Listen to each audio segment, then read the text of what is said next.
नमस्कार दोस्तों। हाल ही में मोदी सरकार ने 7 साल पूरे किए हैं। इन 7 सालों में पीएम मोदी ने कितने वादे पूरे किए और कितने वादे आज भी अधूरे हैं, आज हम आपको बताएंगे। बीजेपी पार्टी ने 2014 में सत्ता में आने से पहले सबका साथ सबका विकास का नारा दिया था, लेकिन मोदी सरकार विकास के नाम पर विनाश करने जा रही है। ये हम इसलिए कह रहे हैं, मोदी सरकार देश की 28 सार्वजनिक क्षेत्र की कंपनियों की पीएसयू में हिस्सेदारी बेचने जा रही है। सरकार ने इन कंपनियों विनिवेश यानी हिस्सेदारी बेचने को लेकर मंजूरी दे दी है। अब आप समझ ही गए होंगे कि सबका साथ सबका विकास के नारे पर मोदी सरकार कितना खरा उतर पाई है। विकास को लेकर हम मोदी सरकार को 10 में से 1 नंबर देते हैं। बीजेपी पार्टी ने 2014 के अपने घोषणा पत्र में महंगाई को कम करने की बात भी कही थी, लेकिन महंगाई का हाल आपके सामने है। पेट्रोल डीजल के दाम आज आसमान छू रहे हैं। कई राज्यों में पेट्रोल के दाम 100 के आंकड़े को पार कर गए हैं। गैस सिलेंडर के दाम भी किसी से छुपे नहीं हैं। आज घरेलू गैस सिलेंडर 819 को मिल रहा है, जो 2014 में 400-500 को मिलता था। वहीं सरसों के 1 लीटर तेल की कीमत 200 पार हो गई है, जो मई 2020 में 90 रुपये थी। रसोई के सामान की कीमतें लगातार बढ़ रही हैं, जिसके चलते आम आदमी की मुश्किलें बढ़ती जा रही हैं। 2014 से पहले बीजेपी के नेताओं ने पेट्रोल, डीजल और सिलेंडर की बढ़ती कीमतों को लेकर कुछ इस तरह से बयानबाजी और प्रदर्शन किया था। भाइयों बहनों, अब तो 1 साल से महंगाई के विषय पर बोलना ही बंद कर दिया है। उन्हें चिंता नहीं है और उन्होंने वादा किया था 100 दिन में महंगाई कम करेंगे। हाल का रिपोर्ट कार्ड के कुछ ही घंटों में उन्होंने देश में जिस प्रकार से पेट्रोल के दाम बढ़ा दिए,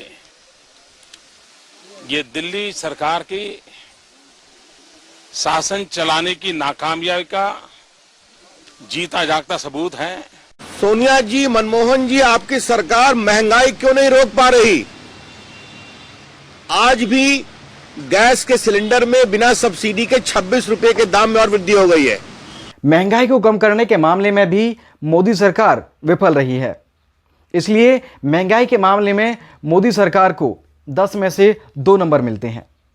बीजेपी ने अपने घोषणा पत्र में रोजगार देने का भी वादा किया था, लेकिन 7 साल बीत जाने के बाद भी आज हकीकत आपके सामने है।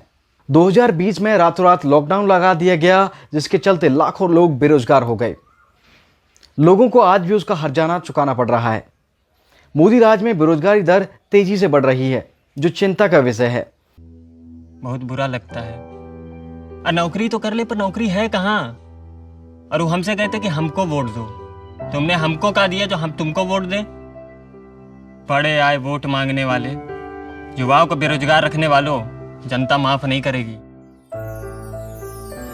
चलो हालात बदले, देश की सरकार बदले, भाजपा को वोट दे। अब की बार मोदी सरकार। हम चाहते हैं छोटे छोटे कारखानों का जाल बिछे, छोटे छोटे कारखाने लगे, हर गांव गली मोहल्ले में रोजगारी का अवसर पैदा हो और नौजवान अपने ही इलाके में रोजगार कमाए, ताकि शाम को अपने माँ बाप के पास जाकर के बैठ सके, माँ बाप के साथ सुख दुख बांट सके, माँ बाप के साथ बैठ करके रूखी सूखी रोटी खा सके। ये हमें करना है भाई। इसलिए रोजगार के मामले में भी मोदी सरकार फेल साबित हुई है। इसलिए उन्हें 10 में से 0 नंबर मिलते हैं। बीजेपी ने अपने घोषणा पत्र में सभी राज्यों में एम्स जैसे अस्पताल बनवाने का भी वादा किया था। इसकी भी हकीकत आपके सामने है। कोरोना काल में अस्पताल में बेड्स, ऑक्सीजन, दवाइयों की किल्लत किसी से छुपी नहीं है। बद इंतजामी के चलते रोजाना हजारों लोगों की जान गई। पिछले 7 सालों में मोदी सरकार ने अपना वादा पूरा किया होता तो कोरोना के चलते हो रही मौतों को रोका जा सकता था। इसलिए नए अस्पताल बनवाने के मामले में भी मोदी सरकार को 10 में से 0 नंबर मिलता है। बीजेपी ने बुलेट ट्रेन लाने का भी वादा किया था, लेकिन बुलेट ट्रेन लाने का वादा एक सपने जैसा है, क्योंकि मध्य प्रदेश के नेपानगर और अलीगढ़ के बीच पुष्पक ट्रेन निकलने के बाद एक रेलवे स्टेशन की बिल्डिंग भर भरा कर गिर गई। इससे आप अंदाजा लगा सकते हैं कि देश के रेलवे स्टेशन की हालत कैसी है। इसलिए जब तक देश भर में रेलवे स्टेशनों के हालात को नहीं सुधारा जाएगा, तब तक बुलेट ट्रेन का वादा सपने जैसा है। बुलेट ट्रेन लाने के मामले में भी मोदी सरकार को 10 में से 0 नंबर मिलता है। बीजेपी ने अपने घोषणा पत्र में किसानों को लागत मूल्य से 50% अधिक देने की बात कही थी। लेकिन किसानों की हालत क्या है आपके सामने है। पिछले करीब 6 महीने से किसान नए कृषि कानून को वापस करने के लिए आंदोलन कर रहे हैं, लेकिन सरकार किसानों की बात को मानने को तैयार नहीं है। जब सरकार ने फसलों के न्यूनतम समर्थन मूल्य को लागत का 1.5 गुना करने का अपना वादा पूरा किया है, इसलिए किसानों की आय बढ़ाने के मामले में भी मोदी सरकार को 10 में से 0 नंबर मिलता है।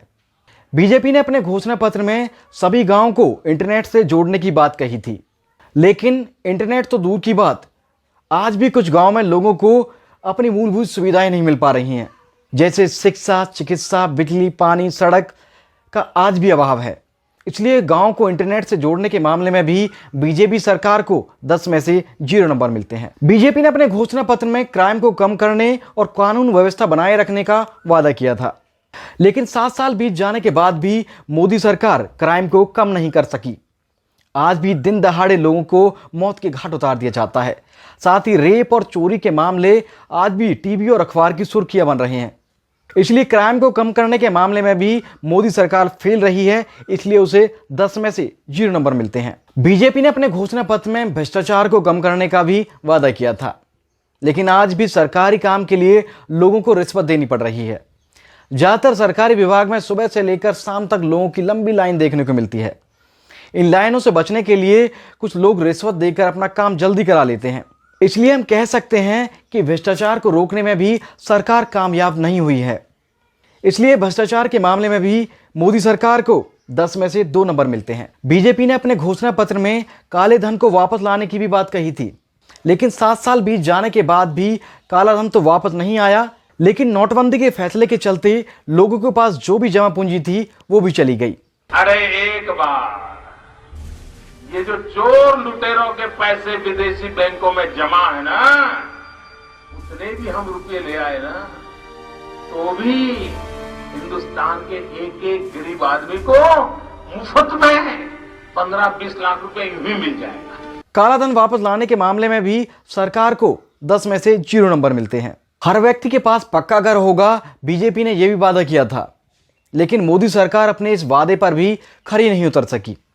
आज भी बिहार, यूपी, राजस्थान में कुछ जिले ऐसे हैं जहां लोगों के पास आज भी पक्के मकान नहीं हैं। लोग कच्चे घरों में अपना जीवन जीने को मजबूर हैं। इस वादे को लेकर मोदी सरकार को 10 में से 4 नंबर मिलते हैं, क्योंकि कई राज्यों में गरीब लोगों को पक्का घर बनाने के लिए करीब 2 लाख रुपए की सहायता जरूर मिली है।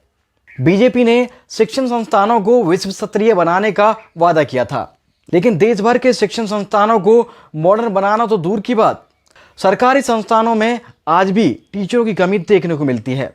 इसलिए शिक्षण संस्थानों को विश्व स्तरीय बनाने के मामले में भी मोदी सरकार फेल साबित हुई है। इसको लेकर मोदी सरकार को 10 में से 0 नंबर मिलते हैं। मोदी सरकार जम्मू कश्मीर में 370 का खात्मा, उज्ज्वल योजना और राम मंदिर निर्माण को अपनी कामयाबी मानती है, लेकिन आपको बता दें कि राम मंदिर निर्माण को लेकर कोर्ट ने फैसला सुनाया था। इसमें मोदी सरकार का कोई रोल नहीं था। राम मंदिर निर्माण को लेकर बीजेपी ने सिर्फ आरएसएस वालों से चंदा मंगवाने का काम किया है। राम मंदिर बनवाने की इजाजत तो कोर्ट से मिली है। सर्जिकल स्ट्राइक को लेकर भी मोदी सरकार अपनी पीठ थपथपाती रही है, लेकिन आपको बता दें कि पठानकोट हमला और पुलवामा हमला भी मोदी काल में भी हुआ था। ओवरऑल रिजल्ट देखा जाए तो मोदी सरकार इन 7 सालों में फेल साबित हुई है। इस स्टोरी में इतना ही, फिर मिलेंगे एक नई स्टोरी के साथ। जय हिंद।